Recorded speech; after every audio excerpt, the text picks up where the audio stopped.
What we need more than anything is access to markets on a level playing field, and that includes China. Right now, with the trade war, and then the tariffs and retaliatory tariffs that have resulted, we're at about a 20% price disadvantage when it comes to what the Chinese have to pay for our soybeans versus the Brazilian soybeans. And the buyers there want our soybeans, and we need to sell them our soybeans. 1 in every 4 rows of soybeans in every field in the entire United States of America has to go abroad. China is the largest importer of soybeans in the world. They import 61% of the world's market.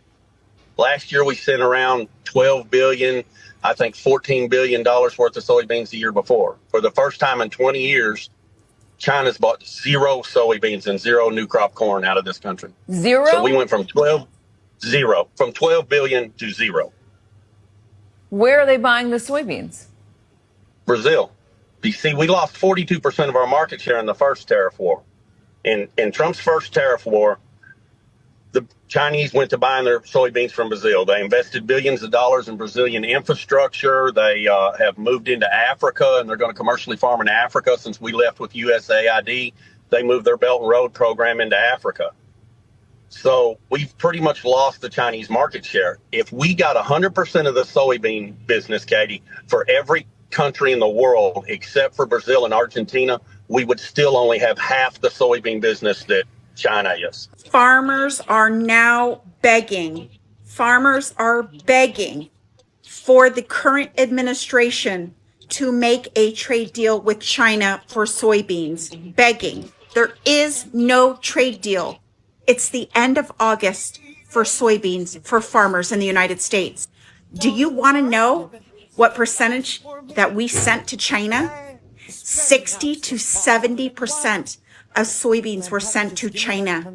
China has moved on. China has moved on to Brazil. China has made deals with everyone else. China has put this administration on ignore. But I don't want you to feel sorry for farmers. Do you know why? Because he did exactly this to farmers for soybeans, losing them about $10 billion in 2018. Please Google this. Please Google it. And they voted for him again. And a lot of them say they would vote for him again, even though bankruptcies are the highest they have been in years for farmers. There are no trade deals for soybean, nor will there be. China, checkmate. US, 0. Trump's trade wars with China have backfired, and it's the very same farmers who supported him overwhelmingly paying the heaviest price. See, you can't build a sustainable farming economy on government bailouts. So even after Trump suggested that he considers bailing out American farmers with $10 billion, farmers now, they feel not satisfied with that decision. They are saying, we don't need a bailout. We want the market. They don't want charity, you know? They want trade.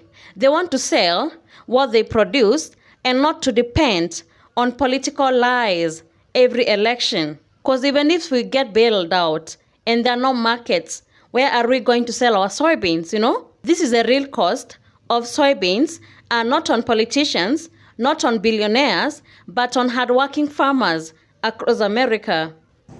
Did you hear? Us soybean farmers, we're going to get $15 billion. Let's just have a party and celebrate, right? No, let me explain why I, as a soybean farmer, don't care for any of these government programs, whether it's the current bailout being discussed, or will be if the government ever reopens, who cares, or the supplemental disaster relief program, or whatever other one-off program that the government comes up with to bail out the farmers. It's not us asking for it. The farmers that I know or talk to and see on social media aren't the ones that want these programs. Let me explain. If you rely on farmers to do business, you probably want the farmers to have money, right? The agricultural input industry has a massive lobby in the United States, and they're the ones pushing for this program. If you're an equipment manufacturer, you're a seed company, you're a chemical manufacturer, you're a fertilizer supplier, heck, if you're a big landowner, you need the farmers to have money to buy your products. It's not us that wants it.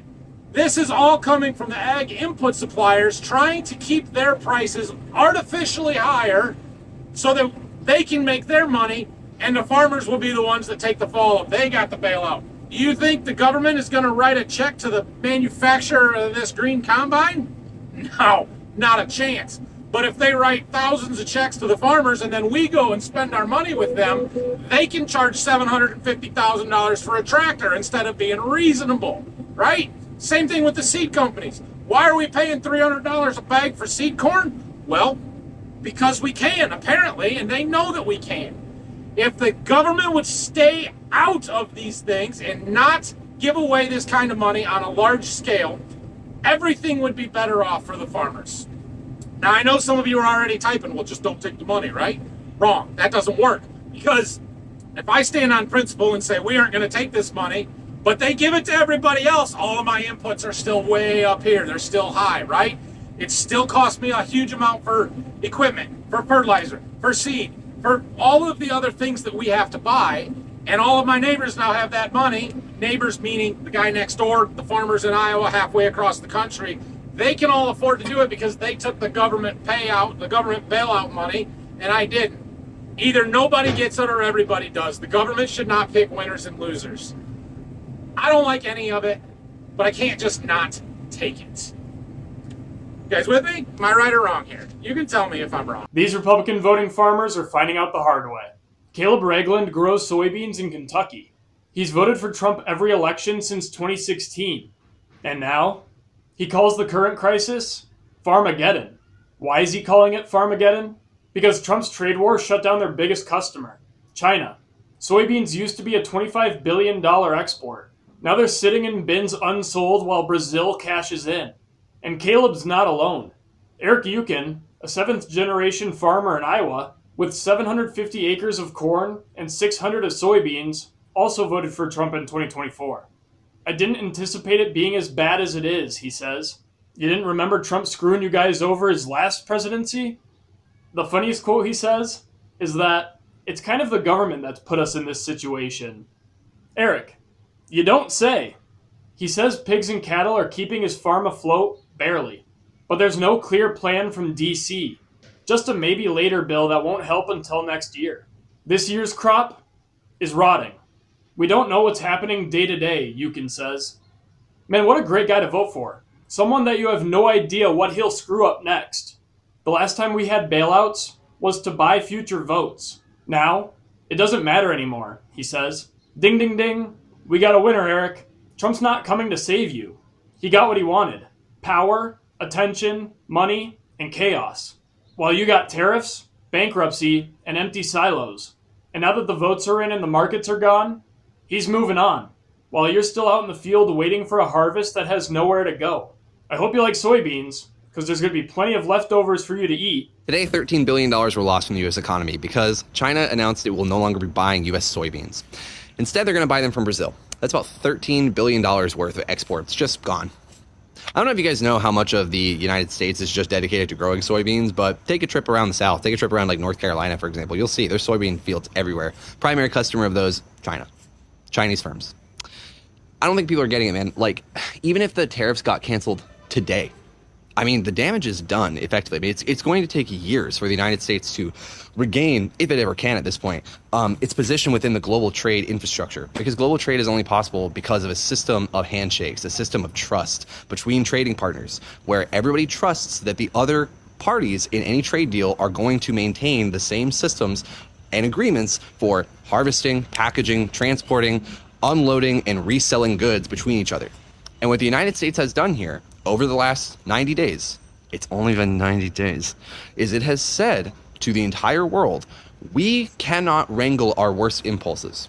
Because we could have wrangled them, right? Congress could have stood up to Trump, gotten their stuff together, and said, hey, Between the House and the Senate, we have more than enough people who are all dismayed at the dismantling of the global order, which has built all of this untold wealth in this country. So we are going to pass a bill and then use a congressional override in the event that a bill was vetoed in order to take the powers of tariffs back from the president in their unilateral ability to do so, which is how Trump is able to do what he's doing now.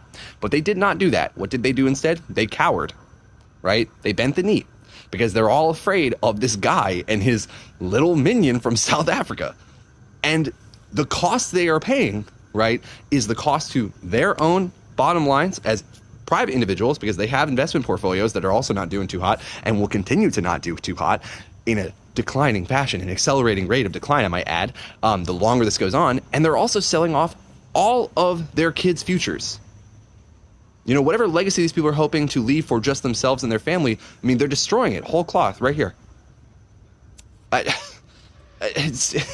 It's not fathomable. I mean, like the acquiescence of duty, I mean, alone, of course we know that congressional representatives don't care about duty for the most part, but the acquiescence of sense over to this little demon. I mean, it's just, oh my God. Minnesota soybean farmers were in Washington, D.C. this week. They were asking the administration and Congress for either some type of relief when it comes to tariffs and their soybeans or a bailout. Now, farmers across the country are feeling the effects of the tariffs, especially when it comes to China. China was one of the biggest purchasers of soybean from the United States, specifically here in Minnesota.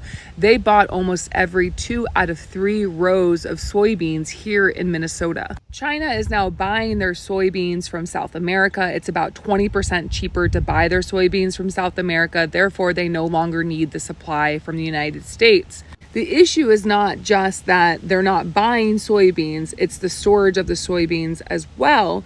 So most farmers, they store their soybeans in storage facilities. However, the space is running out. They only have so much space because no one's buying soybeans. It's also about to be corn harvest here in Minnesota, and with storage facilities almost at capacity, there is nowhere to put their harvest, whether that be corn or soybean. And so many farmers are worried about leaving so much money in their fields just to watch their product go bad. The farmers that were in Washington, D.C. across the country, they are asking for $10 billion in relief and aid. The administration said that they're going to see what they can do. No promises. Now, if you remember back in 2018, 2019, this administration, the Trump administration, issued $26 billion in relief over 2018 and 2019 for the tariffs that were imposed on China during that administration. So we'll see if that happens again. And honestly, the frustrating part is the farmers that were interviewed for the news articles about what's happening with tariffs and the soybean crop. And all of the farmers were like, it's okay, Trump's gonna come through for us.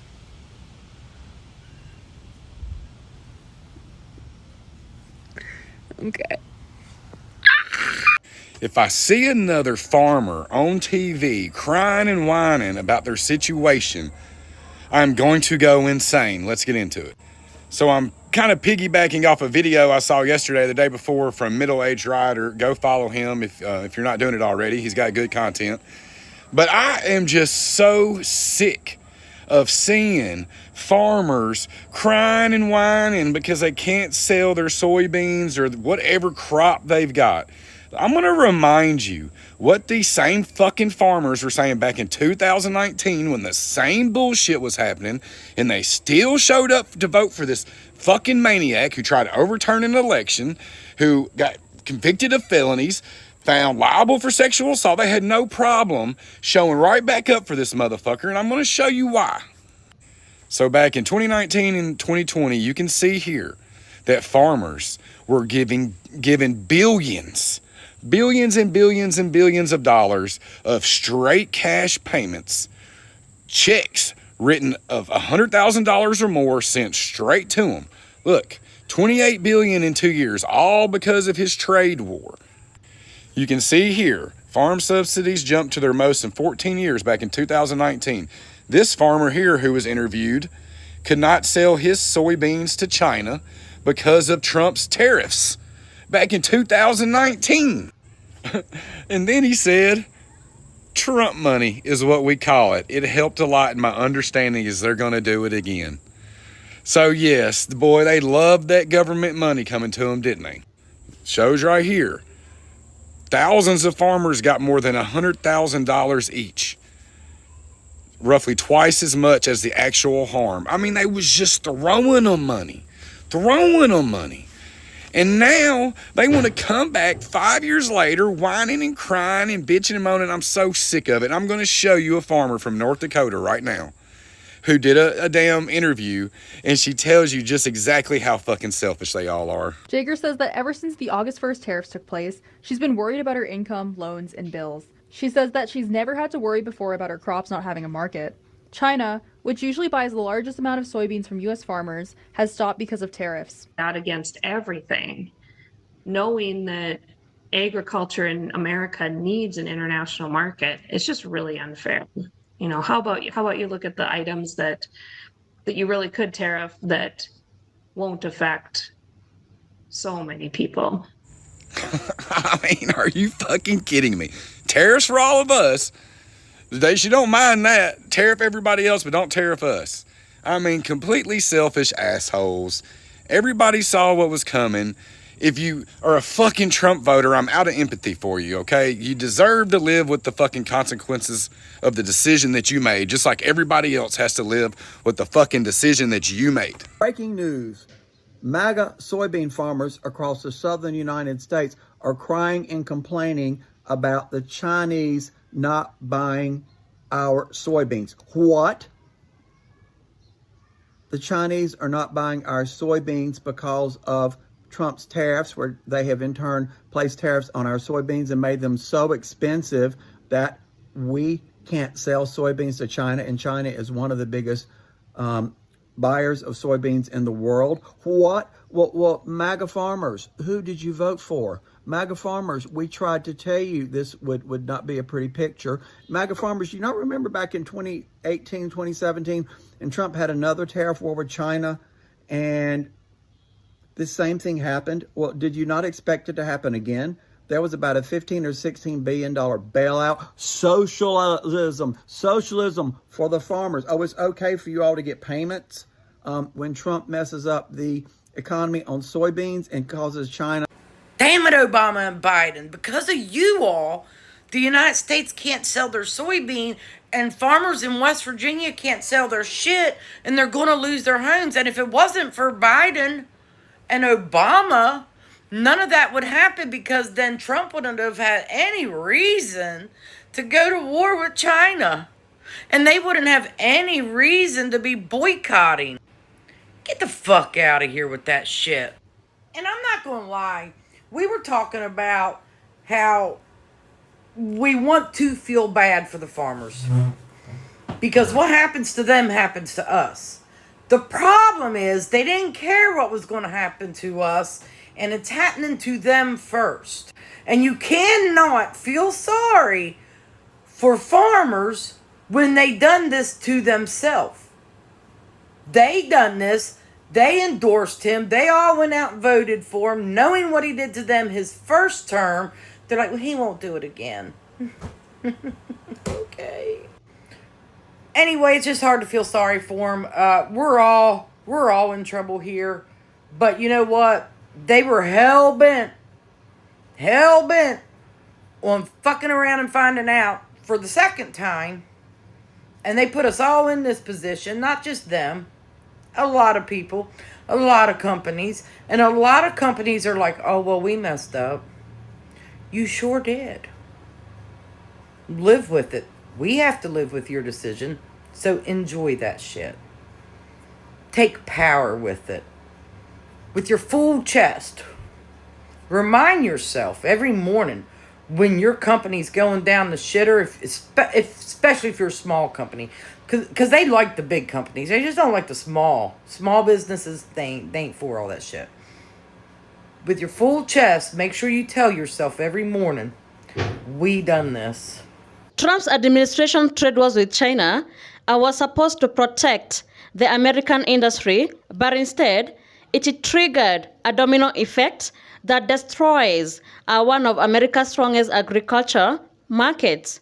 So when tariffs were introduced, China simply turned somewhere else to countries like Brazil and Argentina and started buying from them, those countries expanding their agricultural exports. And once a country like China moves on to find a new market elsewhere, they don't just come overnight, they are gone because these are long-term trade partnerships, So China invested billions of dollars in South America's infrastructure to secure staple, cheap food supply. That means even if America wants to return to that market today, it is not that simple. Meanwhile, back in America, farmers are sitting on unsold soybeans, storage cost rising, equipment getting expensive, fuel prices soaring. But here is where the things have gotten even worse.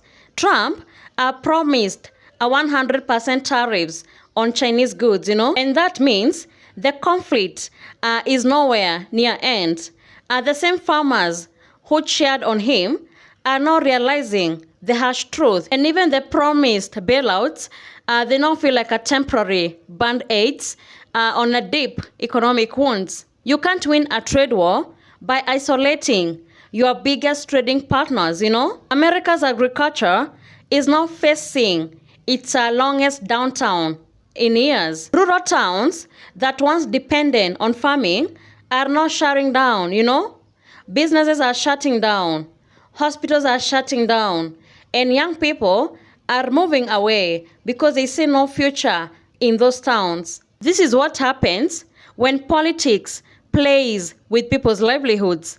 And ironically, while American farmers suffer, China has diversified its food supply, strengthening ties with the global south, and even invested heavily in Africa's agricultural sector, something that could reshape our global food trade in the next decade. So Trump's trade wars with China, they don't just hurt American farmers. It accelerated the rise of other agricultural powers around the world. American farmers are so frustrated. They are pouring out their anger on social media, They are tired of empty promises. They want stability. They don't want slogans that don't work, They want policies that open markets, not close them. So the big question is, will America swallow its pride and rebuild those trade bridges and save the American farmers, or will politics keep destroying the very people who feed the nation? Let us know your thoughts in the comment section, and thank you so much for tuning in. Be sure to like, subscribe, and share. Have a good one. I'll see you in the next video.